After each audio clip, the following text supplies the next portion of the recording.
She's my woman.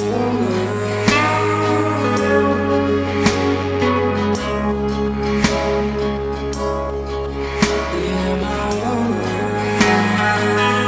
And I wanted to start off by saying congratulations on the sophomore album. And I was just wondering, what is more scary, releasing a sophomore album or the debut? Oh, I don't know. I think they're just as scary as each other. Because the first one's like, whoa, like, what's gonna happen? Like, this is so unlike. It's just so. What's the word? You're just not used to it. You don't know what's gonna happen. You've never done it before. But in the second one, you've done it before, but then there's more pressure because you've really released one.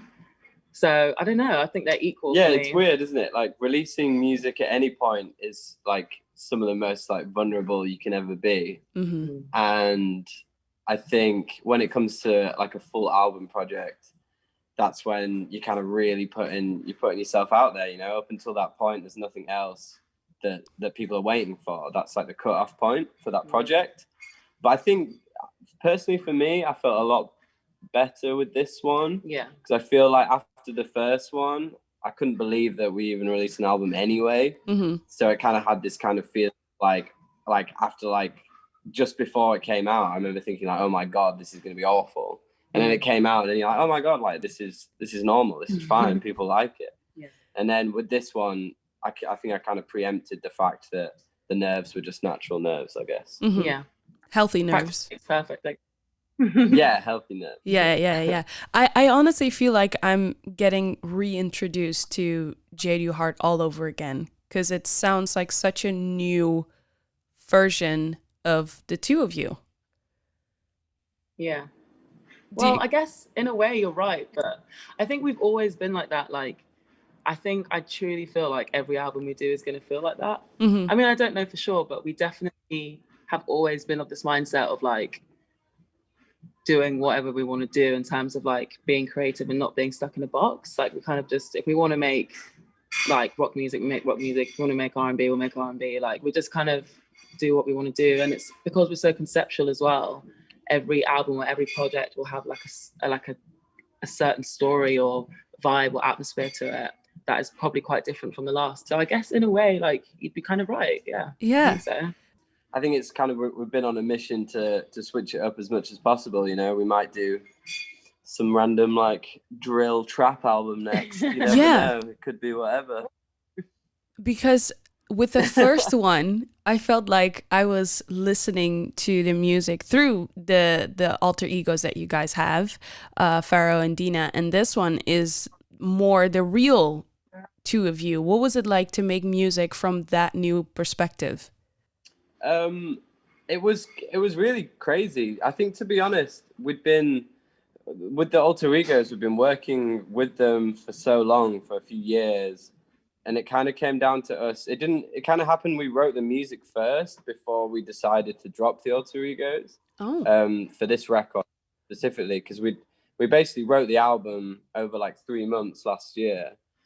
And then when we were listening back, we were like, you know, these songs are so honest. And so we're talking about us. We're not talking about these alter egos. They're written like directly from our perspective. And we just thought it would have been so weird to promote this album and to show it to people as through the guises of these characters, because it would have been like dishonest to what the music's actually talking about.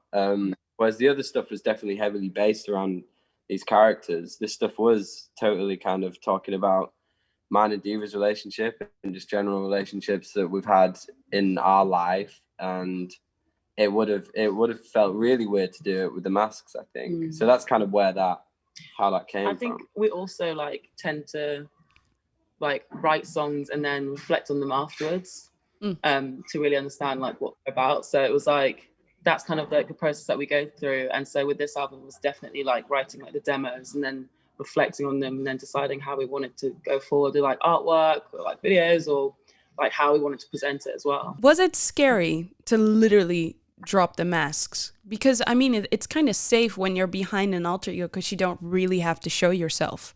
But making that decision to just like, you know what, we're going to go all in this time. Yeah, I mean, it was scary in a way. Like at the same time, it was like so freeing.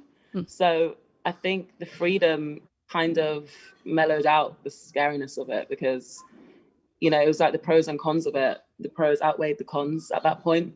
And I don't know, there's a lot of elements of releasing music and doing stuff, putting yourself out there, that is scary, I think. And you kind of have to put that towards the back of your mind and like try and channel it positively. Yeah. So I think instead of being scared of dropping the masks, we were like, let's not be scared. Let's just be positive about what we're going to do instead. Yeah. And just go for it. I mean, we've always been people that just like go for it. Yeah. We're quite like impulsive. Yeah, definitely. I don't know. I just think we just went for it and it happened.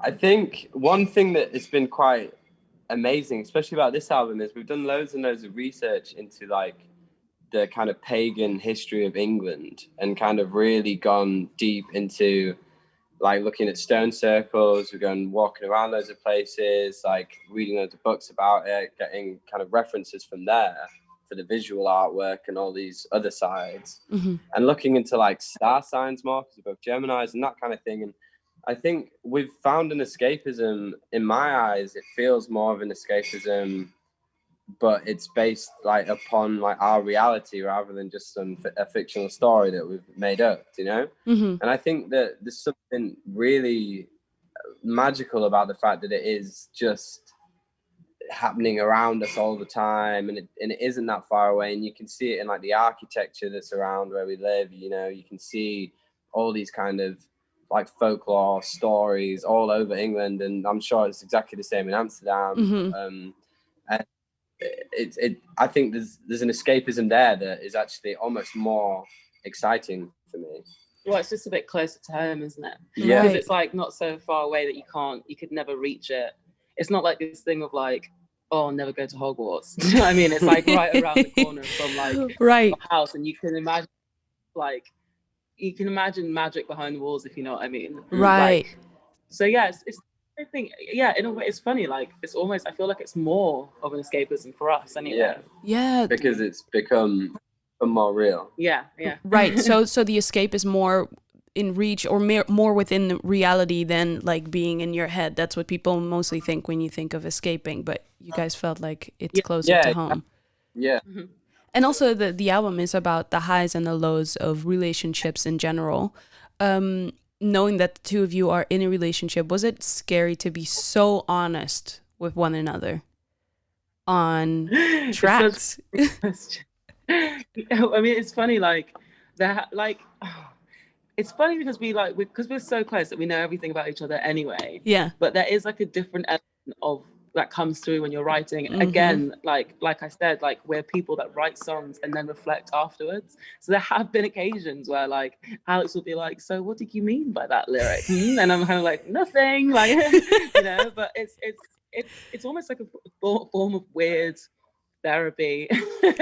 Yeah. We don't judge anything that any of us come out with when we're writing, because I feel like when you're writing, you're in like a different space, like almost like a protective space of like another dimension almost. It's almost like the subconscious. It's the subconscious pretty much, which you can't really get annoyed with someone about or angry. And at the end of the day, we've created something like beautiful that, well, in my eyes, that's like such an incredible thing that we can do together that nothing really could in lyrics and stuff would affect that. Also, there's another thing I've noticed, the grunge influences. And it's funny because in January, I think it was you, Diva, who posted like a photo on Instagram, and it was like a meme of Salem the cat from Sabrina, who said like, I'm grunge now. And I was just wondering, where did this newfound love for grunge come from, and how did it seep into this album? Oh man, I don't even know. I cannot tell you where it came from. Like all I know is that what we do is we just surround ourselves with music. So we'll have it playing in the car, in the bar, in the kitchen, while we're cooking, everywhere, like in the morning, straight away, like when we go to bed. And whatever happens, like sometimes is these like genres just like evolve into other genres. And along the way, somewhere we got to grunge music, and suddenly we're listening to grunge for like morning to evening for like a month. And that's when I posted that meme, when I was just like, dude, I'm totally grunge now. Like I'm doing this, like and we were writing at the same time, and I was like, it just happened, you know. It was never a conscious decision of like, okay, like what should we do now? It just happened to be that that's what we were listening to at that time, and that's what came naturally to us. Yeah. And we've been messing around with a load of guitar pedals and stuff, haven't we? Like cheap, distorted guitar pedals. Yeah. And I think when you do have a guitar going through that stuff, and you're listening to that stuff at the time, and you're in the basement, you just can't help but start like getting a feel of that. Yeah. And we were in a basement near a church. Dude, it just felt like a total garage band feel.